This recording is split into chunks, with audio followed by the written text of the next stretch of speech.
कुंभमेळ्यासाठी नाशिकमधल्या तपोवनमधली झाडं तोडली जाणार आहेत. कशासाठी? तर तिथं साधूंची काही जागा व्यवस्था करण्यासाठी. ती बाजूला करा. 2-4 किलोमीटर झाली म्हणून काही फरक नाही पडत. काही फरक नाही पडत. एवढ्या हजारो किलोमीटरवरून चालून येणार तर काय 2-4 किलोमीटरवरून चालून येऊ शकत नाहीत साधू.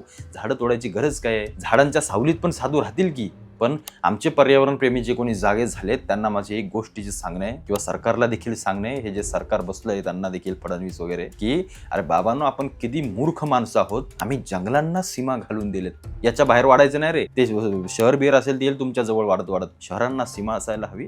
आम्ही उलट करून ठेवलं. आम्ही जंगलांना सीमा ठेवल्यात. आमच्या प्राण्यांना आम्ही सांगून दिले, ही तुमची बाउंड्री, याच्या बाहेर जायची तुमची लायकी नाही, तुम्ही जायचं नाही. आज जे काही सगळे जंगलांचे भाग राहिलेत, मग ते तुमचा सह्याद्रीचा भाग असेल, म्हणजे महाबळेश्वर वगैरे सह्याद्रीचा सगळी त्या अभयारण्य, त्या रांगेतली इकडची कुठले अभयारण्य असतील, काय चाललंय तिकडे? विला, रिसॉर्ट, या सगळ्या गोष्टी अर्धे या राजकारण्यांचे, अर्धे या इंडस्ट्रीवाल्यांचे, बॉलिवूडवाले, ही सगळी मोठे मोठे पैसेवाले बिझनेसमॅन यांची सगळ्या जमिनी, सगळ्या जागा तिकडे आहेत. कुठे आमचे पर्यावरण प्रेमी झोपतात ना तेव्हा आम्हाला या सगळ्या गोष्टी दिसतात. भले ते तोडून ते चुकीचं आहे, पण आमच्या पर्यावरण प्रेमींना, आमच्या सामान्य लोकांना, आमच्या विरोधकांना हे पण दिसलं पाहिजे. तेव्हा आम्ही समजू की आम्हाला खरोखर काहीतरी कळत आहे. वास्तविकतेसोबत आम्हाला जगता आलं पाहिजे. तपोवनातली काही 1500 झाडं तुटत असतील, पण या राज्यामध्ये रोज दिवसागणिक किती झाडं तोडली जातात आणि किती कन्स्ट्रक्शन उभं राहतं, याचा जरा विचार करा, याचा अहवाल काढा. त्याच्यानंतर तुम्हाला समजेल की नक्की काय चाललंय.